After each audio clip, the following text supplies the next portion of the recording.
तो भगवान को जल चढ़ाया था। तुम भी बिलखते हो, तुम भी चिल्लाते हो, तुम भी क्रोध करते हो, तुम भी बहुत बहुत बिलखते हो, बहुत रोते हो। भगवान तुम्हारी सुनता नहीं है। क्यों नहीं सुनता? क्योंकि भगवान ये विचार कर कर बैठा है कि अभी रुक जा, अभी तेरे को देने का समय नहीं आया है, थोड़ा इंतजार कर और इंतजार कर, जब मैं दूंगा तब तेरा पेट भर दूंगा। भगवान जब देगा पेट भर देगा। माँ जब दूध की बोतल देती है तो दूध की बोतल जब माँ को प्राप्त हो, माँ जब बच्चे को देती है बच्चे का पेट भरा जाता है। और परमात्मा मेरा भोलेनाथ जब देता है तो दुनिया का भरण पोषण हो जाता है, पेट भरा जाता है। उतना मेरा महादेव देता है। बोल बम का नारा है सारी समस्या का हल। वो देने में पीछे नहीं हटता, वो जब देता है तो छप्पर फाड़ कर देता है। हमने पहले भी कहा था, देवता देते हैं पल्ला झाड़ कर और महादेव देता है छप्पर फाड़ कर। महादेव कभी कम नहीं देता, उसकी देने की रीति ही ऐसी है, वो देता पार। और मेरी जीजियों, मेरे जीजाओं, मेरी बेटियों, बेटाओं, माओं, मेरी माँ, मेरे भाई बंधु, जितने लोग गलियों में बैठे हैं, रोडों पर बैठे हैं, गार्डन में बैठे हैं, तारा बाबा की कुटिया में, रोड पर, दुकान पर, जहां बैठे हो, आस्था चैनल पर जो कथा सुन रहे हो, तुम ये अंदाजा लगा कर बैठना कि मेरा बाबा तुम्हें खाली नहीं रखेगा। तूने दिल से सुनी है ना, वो खाली नहीं रखेगा, वो खाली नहीं रखेगा।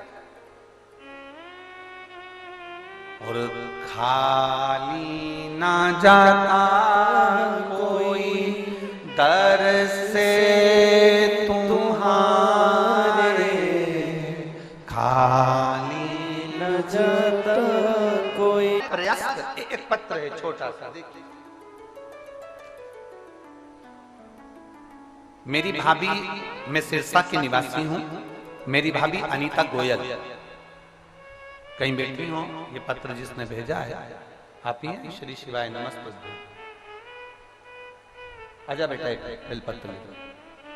मैं सिरसा की निवासी हूं, मेरी भाभी अनीता गोयल 2019 में बीमार हुई। सिरसा और दिल्ली के गंगाराम राजीव गांधी हॉस्पिटल में दिखाया, सारे हॉस्पिटल में उनको कैंसर बताया, सारे हॉस्पिटल में कैंसर बताया। उसी समय भाभी की मामी,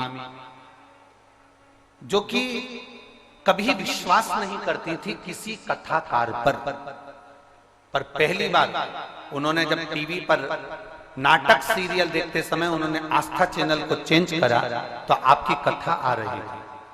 उस कथा को श्रवण किया और कथा श्रवण करी। उसमें आपने एक बेलपत्री का और शंकर जी पे चढ़े हुए जल का महत्व बताया। गुरुदेव, हमें नहीं मालूम था कि सीहोर में रुद्राक्ष मिलता है और वो रुद्राक्ष सारी औषधि के रूप में उसको लोग पानी में गलाकर शिव जी को चढ़ाकर पीते हैं। हम तो सीहोर केवल बेलपत्र के लिए चले। हमने सुना है कि व्यासपीठ की जो बेलपत्र होती है वो बड़ी औषधि होती है, तो हम उस बेलपत्र को लेने सीहोर गए। सीहोर से हमने वो बेलपत्र ले ली। हमको नहीं मालूम था कि वहां रुद्राक्ष मिलता है।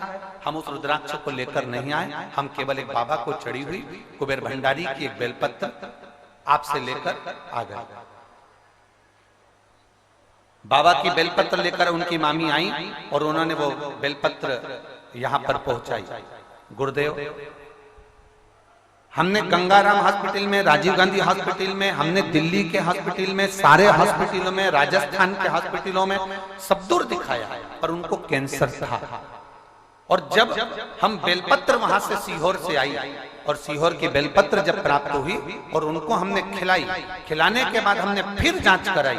जांच कराने पर मालूम पड़ा कि उनको कैंसर था ही नहीं। बाबा की ऐसी कृपा का मैं क्या गुणगान करूं गुरुदेव।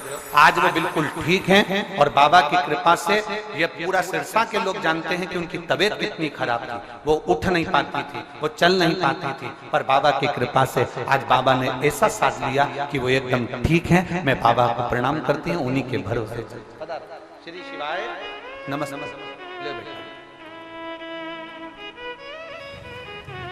ये थी पंडित प्रदीप मिश्रा जी की वीडियो हमारे YouTube channel Mona Sahu vlog में।